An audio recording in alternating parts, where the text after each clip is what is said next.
Welcome to Imagine Peace, the podcast that invites you on a transformative journey toward a world filled with harmony and understanding. Together, let's ignite the flame of peace within ourselves and radiate it outward so we can have a future where unity prevails. This is Imagine Peace, where dreams become reality. Join us as we explore the power of compassion, the beauty of diversity, and the potential for positive change. Hi, everybody. Welcome to Imagine Peace.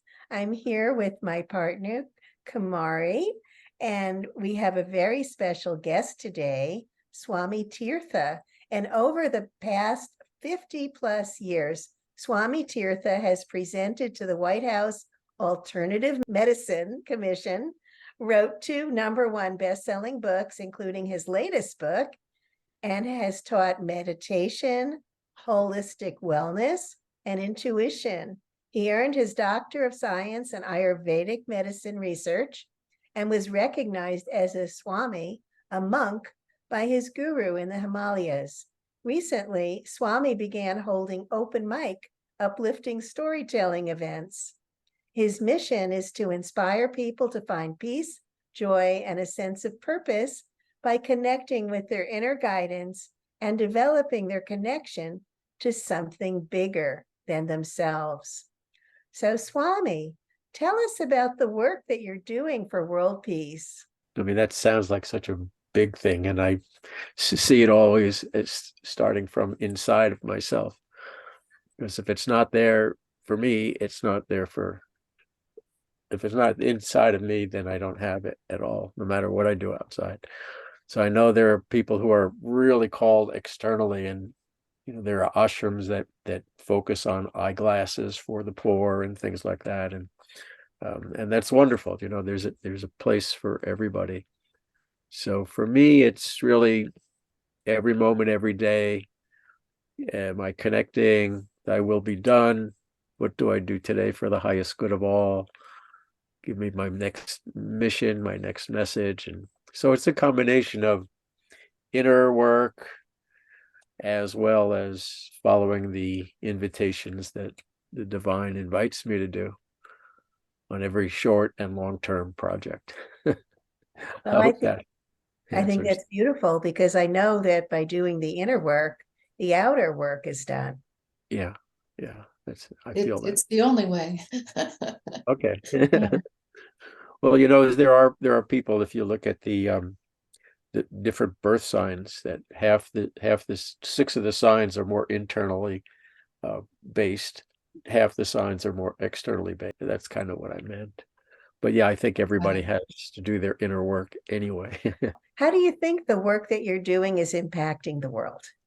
Oh, good Lord. I have no clue.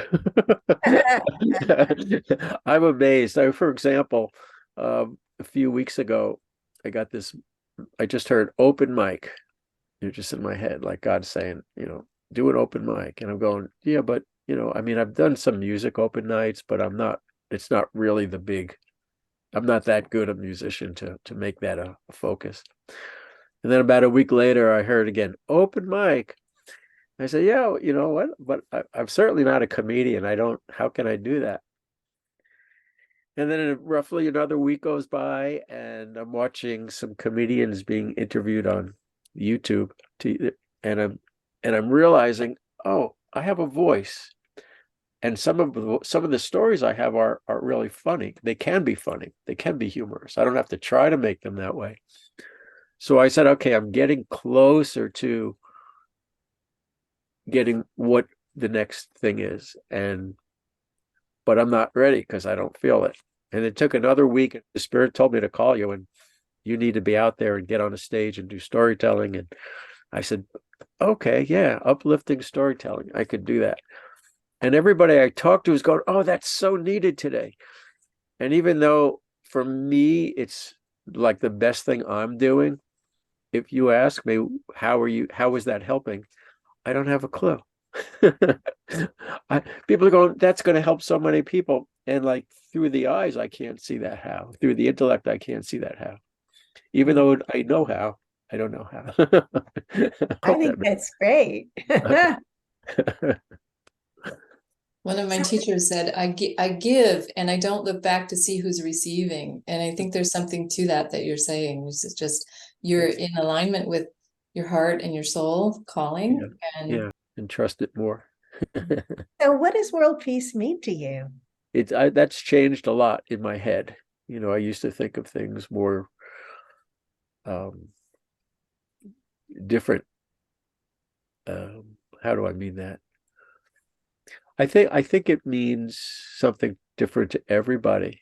If you're aligned with your family, you're aligned with your calling, you're aligned with your health, you're aligned with your spirituality. I think that's what it means. I want to talk about the Ayurvedic medicine that you're doing. And so you were called to the White House to their panel. Yeah, quite a few years ago, during the second Bush administration, the son, George W., and presented to them. And that's it.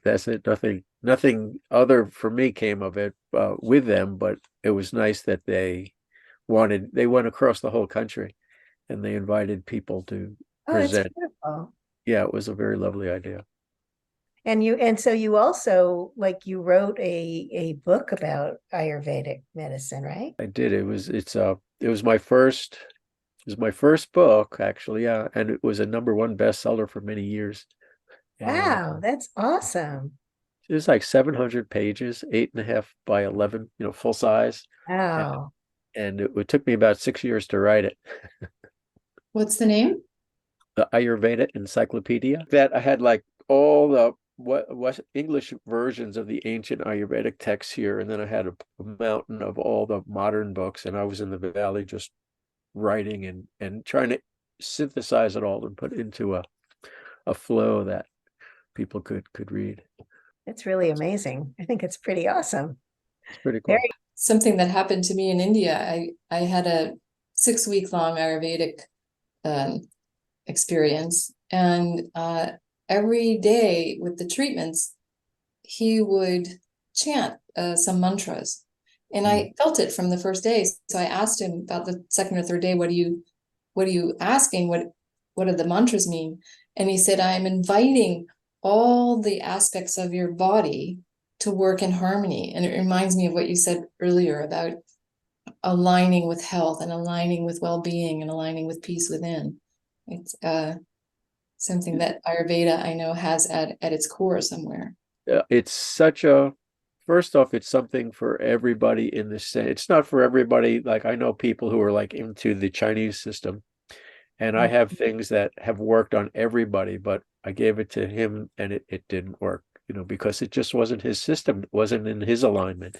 Within the sphere of people who it's a gentle medicine, first off, that there's no, in the Western system, they have something called the healing crisis, that as you take your herbs or whatever you're taking, you go through the system, the situation again. But in Ayurveda, because it takes into account your own personality or constitution, it makes it gentle. There's options to, so you don't go against the grain to heal something. Yeah. So Swami Tirtha was part of World Miracle Peace Experiment in 2018. We go back a ways. And he led meditations. We had conversations of peace. And it's really so gratifying to have you here. And I want to ask you, why do you think meditation is a tool, a good tool for world peace, if you think it is? Of course I do. I would want to say there's many ways to meditate. So before, and they should come naturally. So for example, a little bit before this session, I just felt I got to go lie down and get connected, because a lot happened just before this call. And I said I had to clear that out. And it's like, okay, and then I go off, and I did whatever I did. So there's those kinds of moments that's really needed. But then there's the moments where you go out and help people, like like you do with the AIDS project, or you do with the Peace Project, where you physically have to go out and do things, like me with the storytelling. And I think I don't realize how it impacts the world. I'm thinking now, because it's so gentle. It's just the most gentle, the most natural. I don't have to do anything really. Just stand there and tell some stories and let other people tell stories.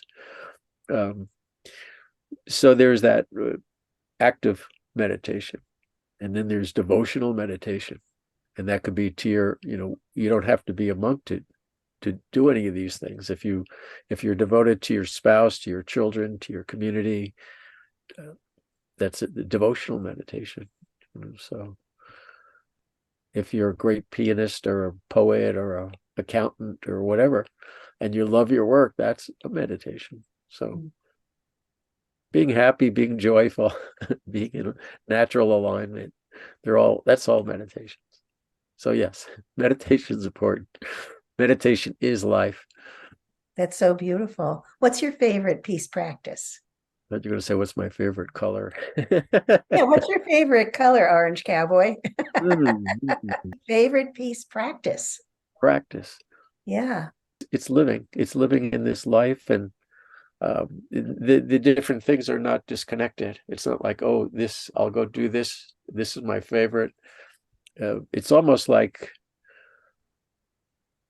a merry-go-round. There's life is a merry-go-round, and I'm on the second merry-go-round. And then each time we meet, God says, oh, here's something for you to do right now. I say, okay, put down the other thing, pick this one up and go for that ride.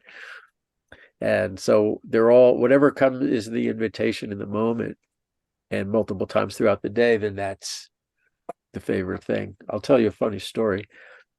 When I first moved upstate many years ago, I lived out in the country, about 20 minutes from town. Maybe once a week a car would drive by, so a lot of silence.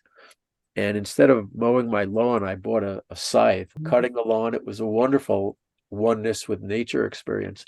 And then I could hear God talking to me more, because I didn't have the the noise of the cars, the people, whatever. And little by little, it was a gradual process, but I would start to realize that I'm hearing, oh, dear, would you like to do this? That was God talking to me. It wasn't, you better do this, or guilting me into doing it. It was the most gentle, oh, dear, would you like to do this? And I used to say, oh, I have a better idea. This will be more fun. And it never was. It was a lot of struggle. But when it was completed, it was no fun. So I started to say, okay, what's your idea? And I tried. It was great. And the support of whatever, the angels, the nature, everything just came fun, happened fun, and the result was fun. So listening is my best meditator, is my best peace practice. Listening and following. Beautiful. I love it. So how can people get in touch with you? How can they find you? orangecowboy.com. How cool. He wears orange because he's a monk. It's on the color of joy also for me. That's beautiful. I love it. And color of brotherhood. Yeah, wonderful. Thank you so much for being here. I love talking about peace in some way or another, sharing peace. So thank you both.